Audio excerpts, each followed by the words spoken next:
பக்கமும் சம்பந்திகள் உட்கார்ந்து இருக்காங்க. எந்த வளமையை செய்யவில்லை என்று உங்களுக்கு உங்கள் சம்பந்தி மீது வருத்தம் கேக்குறான்ல சொல்லுவோம்ல சார் குழந்தை பிறந்து சார் சீமந்தம் பண்ணி இட்டுன்னு போனாங்க. நாங்க போய் நடுவில் போய் பார்த்துட்டு வந்தோம். அப்புறம் குழந்தை பிறந்து 7 மாசம் வரைக்கும் வீட்டுல வச்சிருந்தாங்க. ஏண்டா அதான்டா ரூல்ஸ். சரிம்மா 7ஆம் மாசம் வீட்டுக்கு அமுச்சு வைங்க வந்து இட்டுன்னு போறேன் அப்படின்னு சொன்னதுக்கு இல்ல 9ஆம் மாசம் ஆகட்டும் நாங்க. அப்புறம் 1 வயசு பர்த்டே அங்கேயே கொண்டாடிட்டாங்க. 1 வயசு 5 மாசம் ஆயிடுச்சு. என்னம்மா குழந்தைய அனுப்புறீங்களா எங்களுக்கு இல்ல நீங்களே வச்சுக்கிறீங்களா அப்படின்னு கேட்டதுக்கு டோன்ட் ஸ்பீக் லூஸ் டாக். இல்லம்மா 1.5 மாசம் ஆகட்டும் 6 மாசம் ஆகட்டும் அனுப்பி வைக்கிறோம் நாங்க. என்ன ஓஹோ சரி நான் சொல்லிட்டு 2 வயசு ஆயிடுச்சு சார் இன்னும் அனுப்பவே இல்லை சார் அங்கேயே வச்சுக்கிறாங்க. இந்த அநியாயத்தை கேட்டு நீ நியாயத்தை சொல்லு. தம்பி நீங்களே சொல்லுங்க. அவங்க சொல்றது அவங்க 2ஆம் சம்பந்தி பத்தி சொல்லிட்டு இருக்காங்க. நான் முத சம்பந்தி. ஐயோ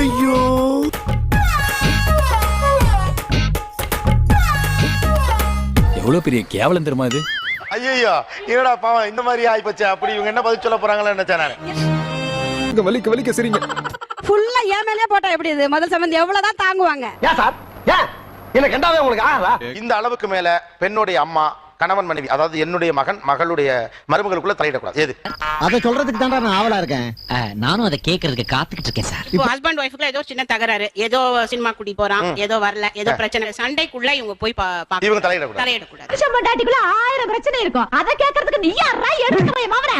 அவங்களுக்குன்னு ஒரு ஐடியா வச்சிருப்பாங்க சார். இத்தனை வருஷம் பொறுத்து குழந்தை பிறக்கணும் இல்லன்னா ஒரு 3 வருஷம் 5 வருஷம் அவங்களுக்கு ஒரு பிளான் வச்சிருப்பாங்க. அதுக்குள்ள இவங்க வந்து தலையிடக்கூடாது. என்ன அவ்வளவு அயோக்கியனா நினைச்சேன் நினைக்கல முடிவே பண்ணிட்டேன். என்னோட செகண்ட் டாக்டருக்கு மேரேஜ் ஆகி 1 இயர் ஆகுது. இன்னும் குழந்தை பிறக்கலன்னு சொல்லிட்டு ஸ்கேன் எடுக்கிறது இன்ஜெக்ஷன் பண்றது அது இதுன்னு ரொம்ப இது பண்ணிட்டு இருக்காங்க. உனக்கு இது அவசியம் தேவையா? தேவை என்ன தரவா போறீங்க? சம்பந்தி என்ன சொல்றாங்க அங்கங்க கல்யாணம் இப்போ 10 மாசத்துலயே குழந்தை பிறந்துடுது என் மருமகளுக்கு இன்னும் பிறக்கலையே அப்படின்னு ரொம்ப ஃபீல் பண்ணிட்டு எல்லார்கிட்ட சொல்லிட்டு இருக்கிற மாதிரி ஒரு இது வந்தது. எங்களை பார்த்தா உங்களுக்கு என்ன அவ்வளவு கேவலமா தெரியுதா? எனக்கு என்னன்னா அது எதுக்கு இந்த மாதிரி பண்றாங்க அப்படின்னு கேட்கறதுக்கு ஒரு சங்கடமா இருக்கு. அது சரி எல்லாருமே நம்மள மாதிரியே இருப்பான்னு நினைக்கிறது மகா முட்டாள்தனம். இதுல வந்து அவங்கள்ட்ட சுயநலம் இருக்கு சார். தன்னை தாத்தா பாட்டி ஆக்கிறதுக்கு வேண்டிட்டு அவங்க பண்றாங்க. இந்த காலத்துல வந்து அந்த மாதிரி கிடையாது. தன்னை தாத்தா பாட்டி ஆக்கிறது மட்டும் அது இல்ல. ஏய் இன்னத்துக்கு சாதாரண விஷயத்தை போய் பெருசாக்கினீங்க. எது சாதாரண விஷயம்? 40 இயர்ஸ்லயும் எவ்வளவு பேர் ஃபர்ஸ்ட் பேபி பிறக்கிறது இருக்குது தெரியுதுங்களா? அதனால என்னது 30 வயசுல தான் குழந்தை பிறக்கணும் இல்ல 25 வயசுல பிறக்கணும் கிடையாது. வளர்க்கறதுங்கிறது சாமானிய விஷயம் கிடையாது. இதெல்லாம் நடக்கிற காரியமா? ஒரு 25 வயசு ஒரு 30 வயசுங்கிறது இந்த காலத்துல வந்துட்டு அது ஓகே. அவங்க மனசுல எவ்வளவு ஆசைபாசங்கள் இருக்கும். கொஞ்ச நேரம் அமைதியா இரு. என்ன நடக்குதுன்னு பாப்போம். எவ்வளவு வேர்ல்ட் சுத்தணும், earn பண்ணணும், கொஞ்சம் ஜாலியா என்ஜாய் பண்ணணும். ஓ அப்படி வரேனே நான் எப்படி வரேன் பார். அப்படிப்பட்ட ஐடியா இருக்கிறவங்க சீக்கிரம் கல்யாணம் பண்ணிக்கணும். இந்த டிலேயிங் process வந்து it will be only அவங்களுக்கு தான் harmful தவிர மத்தவங்களுக்கு ஒண்ணும் கிடையாது. என்ன உனக்கு தான் பேச தெரியுமா? இப்ப நான் கேக்குறேன். பையன் வீட்டுக்காரங்க ஒரு பொண்ணை வந்து SSLC படிச்ச பொண்ணு எடுப்பாங்களா? நல்லா படிச்ச பொண்ணா வேணும், கை நிறைய சம்பாதிக்கணும், கொஞ்சம் கேப் வரதான் செய்யும், டைம் வரதான் செய்யும். இவ்வளவு டீடைலா சொல்ற புரியல. வர முடியா நீ? அப்ப படிச்ச பொண்ணும் வேணும், எனக்கு வந்துட்டு சீக்கிரமாவும் கல்யாணம் பண்ணணும், சீக்கிரமா பெத்தணும். how it is possible? யாரு சுத்தி சுத்தி வந்து உங்களுக்குறா? இவளை பார்த்தா நம்ம ஊர்க்காரி மாதிரி தெரியலையே. குழந்தையுமே சந்தோஷம் தான். சோ அந்த சந்தோஷத்தை நம்ம வந்து பெறுவதற்கு மத்த சந்தோஷத்தை விட்டு கொடுக்கறதுல ஒண்ணும் தவறு கிடையாது. நல்லா பேசுனாங்களே. அவங்க சொல்றதுதான் கரெக்ட். ஏன்னா குழந்தையோட விஷயத்துல பெரியவங்க கண்டிப்பா தலையிடணும். அம்மா அப்பான்ற ஸ்டேஜுக்கு போனால்தான் அவங்க அடுத்த ஸ்டேஜுக்கே போக முடியும். யாரா பேசுறா அப்படி? அதான் ஊரே பேசுறேன். ஊருக்குள்ள யாரா பேசுறா? அதான் நானே பேசுறேனே. பரவாயில்ல உஷத்துக்கு பெத்துக்கமானு. அதுக்கப்புறம் இன்கேஸ் ப்ராப்ளம் வந்ததுன்னா இவ்வளவு பெரியவங்களா இருக்கீங்களே நீங்க எங்களுக்கு சொல்லக்கூடாதான்ற ஒரு இஷ்யூவும் வரும். தப்பு பண்ணா பெரியவங்க தட்டி கேக்குறோம். ஆனா நீ திருமணம் ஆகி 2 வருடங்களுக்குள்ள ஒரு வீட்டுக்குள்ள ஒரு குழந்தை வந்தா புகைச்சல் குறைஞ்சிரும். யா இந்த சின்ன பிள்ளைத்தனமா புது புருஷன் முன்னாடி சண்டை போடுறது கொஞ்சம் குறையும். இது நாங்க ரெக்கமெண்ட் பண்ணல. ஆனா இதுல பிராக்டிகல் யூசஸ் எல்லாம் இருக்கு. எப்படிப்பா அப்படி? இல்ல இவ்வளவு அறிவோட பேசுறேன். நீங்க என்ன ஆச்சு உனக்கு? அதாவது இமிடியேட்டா தலையிட கூடாது. ஒரு 2 வருஷம் ஒரு 3 வருஷம் டைம் விட்டுட்டு கொஞ்சம் கேப் கொடுக்கணும்ங்கறீங்க. அந்த டைம் கேக்குறேன். That's all. அத நீ நானும் ஃபீல் பண்ணி என்ன பிரச்சனை? அவர்லாம் ஃபீல் பண்ணனா? இது வந்து அக்கா தங்கச்சி இருக்காங்கன்னு வச்சுங்க.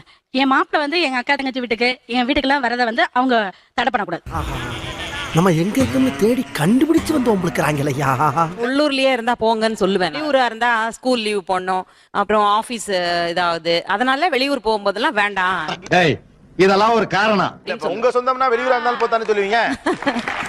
அது உண்மைதான். அது ஹை காமெடி. இங்க வர்றா இவரா?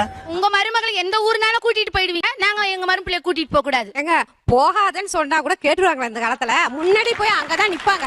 அது எப்படி கரெக்டா சொல்றீங்க? அதெல்லாம் கிட்னிங்க.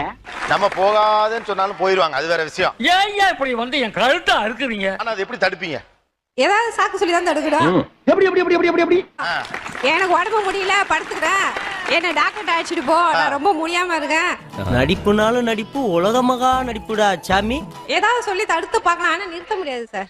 ஏப்பா அப்படியெல்லாம் ஒண்ணும் இல்லையே.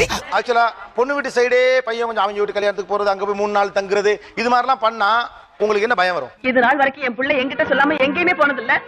நேத்து வந்த நீ அதுக்குள்ளே அவனை பிரிச்சு கூட்டிட்டு போயிட்டியா? பையன் அவங்க சைடு போயிடுவாப்ல, நம்ம பேச்ச கேட்க மாட்டாங்க. கடைசி காலத்துல நமக்கு யாரு சாப்பாடு போறது, நம்மள யாரு கவனிச்சுக்கிறது? அதெல்லாம் அவன் கண்ணு முன்னால வந்து போமா இல்லையா? பயப்படுதான் செய்யறா. எங்கேயாவது ஊருக்கு போகணும்னாக்கா நீங்க வந்துருங்க, நீங்க எப்ப சொல்றீங்களோ, எப்ப லீவோ உங்களுக்கு, அதை பார்த்துட்டு நாங்க வரோம் மாப்பிள்ள. ரொம்ப போகலாதப்பா, எனக்கே கொஞ்சம் வெக்கமா இருக்குது. அப்படி செய்யறாங்க இப்படி செய்யறாங்கன்னுவாங்க, அவ்வளவுதான். இவன் அப்படியே உருவிடுவான். ஓ அப்படியா, சரி. மாப்பிள்ளைய ஏத்துக்கிறதுக்கு நாங்க ரொம்ப கொடுத்து வச்சிருக்கோம்ப்பா.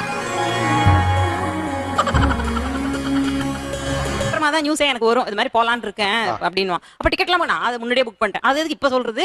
தப்புதாம்ல, உன்ன பிள்ளைய பத்தி தப்புதாம்ல. அது 20 வருஷத்துக்கு முன்னாடி வச்சுக்கணும். எங்க வீட்டுல புள்ள இல்ல, நீங்க 2 பொண்ணுங்க, நீங்க வாங்க மாப்பிள்ள நம்ம உள்ள ஆட்டம் அப்படி சொல்லுவாங்க. தெய்வமே, என் தெய்வமே, நல்லா தானே சொல்லிருக்கான். நல்லா தான் சொல்லிருக்கா. நீங்க அதை எப்படி தடுப்பீங்க? நான் போங்கப்பா அப்படின்னு சொல்லுவேன். தடுக்கிறதுக்கு வேண்டாம், ஆனாலும் ஜாக்கிரதையா இருப்பா. ஜாக்கிரதையா. அட படுபாவிகளா, மோசம் பண்ணிட்டீங்களா டேய். அவர் என்ன போர்க்க போறாரு, ஜாக்கிரதையா இருக்கு. ஓரளவுக்கு தான் டிஸ்டன்ஸ் மெயின்டைன் பண்ணணும். சம்மந்தி வீட்டுல பொண்ணு எடுத்த இடத்துல அங்கேயே போய் தங்கிடக்கூடாது. காலங்காத்தால லந்து பண்றதுக்கு உனக்கு நான் தான் கிடைச்சனா? நம்ம வந்து பிரஸ்டீஜோட இருக்கணும். நம்ம வீட்டுல இருந்தா தான் நம்மளுக்கு பிரஸ்டீஜ். மாமியார் வீட்டோட இருந்தா பிரஸ்டீஜ் கிடையாது. வாங்கடா, எத்தனை பேர் இந்த மாதிரி கிளம்பிருக்கீங்க? வரவும் போறோம் இதே சொல்லிட்டு இருக்கீங்க. அதனாலதான் போக வர இருந்துக்கணும். கொஞ்சம் ஏமாந்தா நீங்க ஆம்பளைங்களை பைத்தியம் முடிக்க வச்சிருவீங்களே. ஒரு 10 நாள் நாங்க நல்லா கவனிக்கிறதுனால அம்மா அப்பாவை மறந்துட முடியுமா? ஃபர்ஸ்ட் மறக்க வாய்ப்பே கிடையாது. உன்னை கேட்டனா நீ முந்திக்கிற. நீங்க உங்க மருமகனுக்கு பண்ணுவீங்க இல்லையா, அதே மாதிரிதான் நாங்க எங்க மருமகனுக்கு பண்றோம். ஆமா, என்ன ஓமா என்னதான் பண்ணாலும் அவங்க உங்க பசங்க தான்.